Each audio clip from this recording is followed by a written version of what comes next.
You, John Fitzgerald Kennedy, do solemnly swear I, John Fitzgerald Kennedy, do solemnly swear that you will faithfully execute the office of President of the United States that I will faithfully execute the office of President of the United States and will, to the best of your ability, and will, to the best of my ability, preserve, protect, and defend the Constitution of the United States. preserve, protect, and defend the Constitution of the United States. So help you God. So help me God.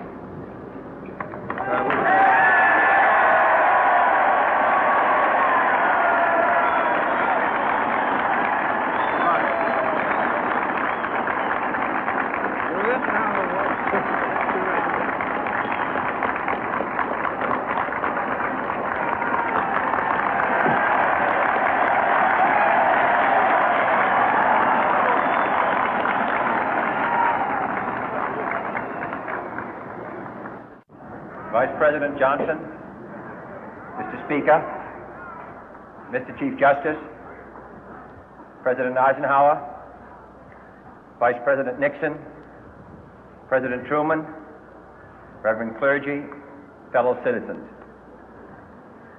We observe today not a victory of party, but a celebration of freedom, symbolizing an end as well as a beginning, signifying renewal as well as change. For I have sworn before you and Almighty God the same solemn oath our forebears prescribed nearly a century and 3/4 ago. The world is very different now, for man holds in his mortal hands the power to abolish all forms of human poverty and all forms of human life. And yet the same revolutionary beliefs for which our forebears fought are still at issue around the globe. The belief that the rights of man come not from the generosity of the state, but from the hand of God. We dare not forget today that we are the heirs of that first revolution.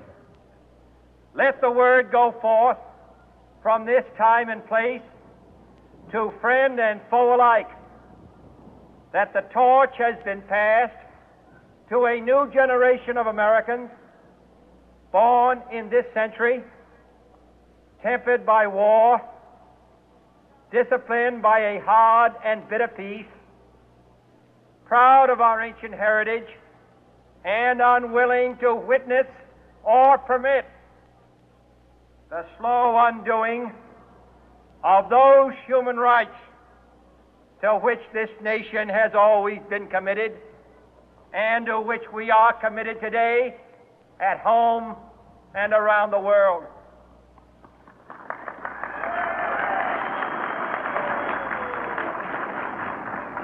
Let every nation know, whether it wishes us well or ill, that we shall pay any price, bear any burden, meet any hardship, support any friend, oppose any foe to assure the survival and the success of liberty.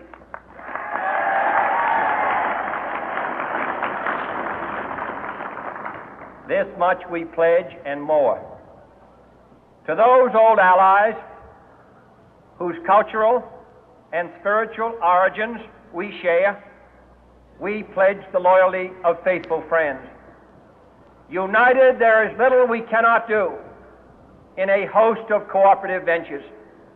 Divided, there is little we can do, for we dare not meet a powerful challenge at odds and split asunder. To those new states whom we welcome to the ranks of the free, we pledge our word that one form of colonial control shall not have passed away, merely to be replaced by a far more iron tyranny. We shall not always expect to find them supporting our view, but we shall always hope to find them strongly supporting their own freedom, and to remember that in the past, those who foolishly sought power by riding the back of the tiger ended up inside.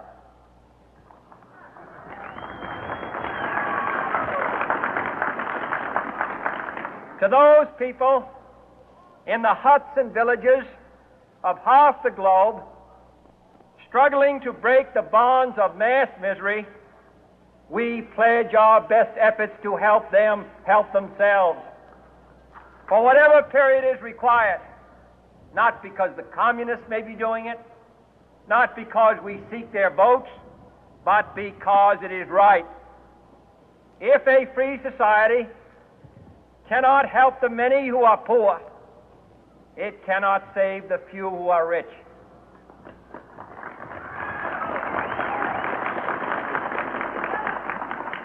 To our sister republics south of our border, we offer a special pledge to convert our good words into good deeds, in a new alliance for progress, to assist free men and free governments in casting off the chains of poverty. But this peaceful revolution of hope cannot become the prey of hostile powers. Let all our neighbors know that we shall join with them to oppose aggression or subversion anywhere in the Americas. And let every other power know that this hemisphere intends to remain the master of its own house.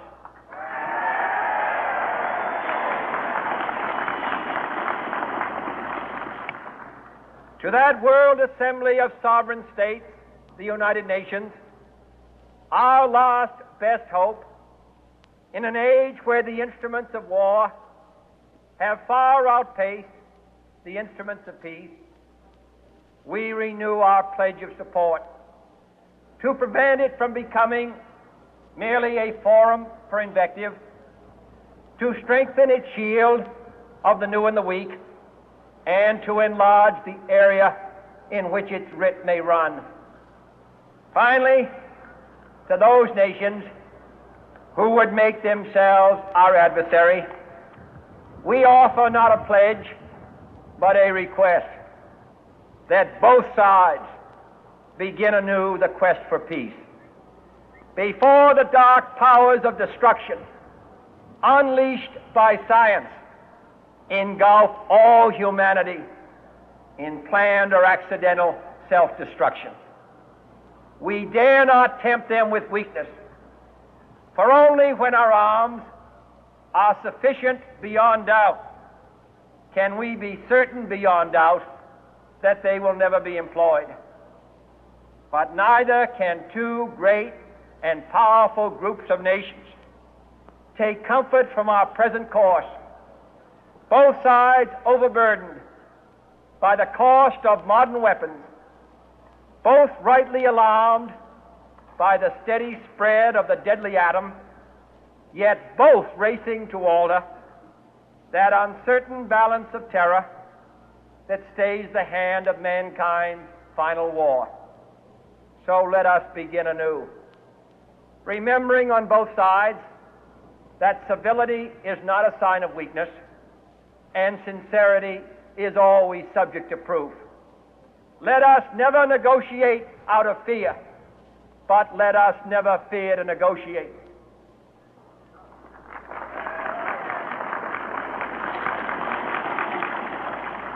Let both sides explore what problems unite us, instead of belaboring those problems which divide us. Let both sides, for the first time, formulate serious and precise proposals for the inspection and control of arms, and bring the absolute power to destroy other nations under the absolute control of all nations.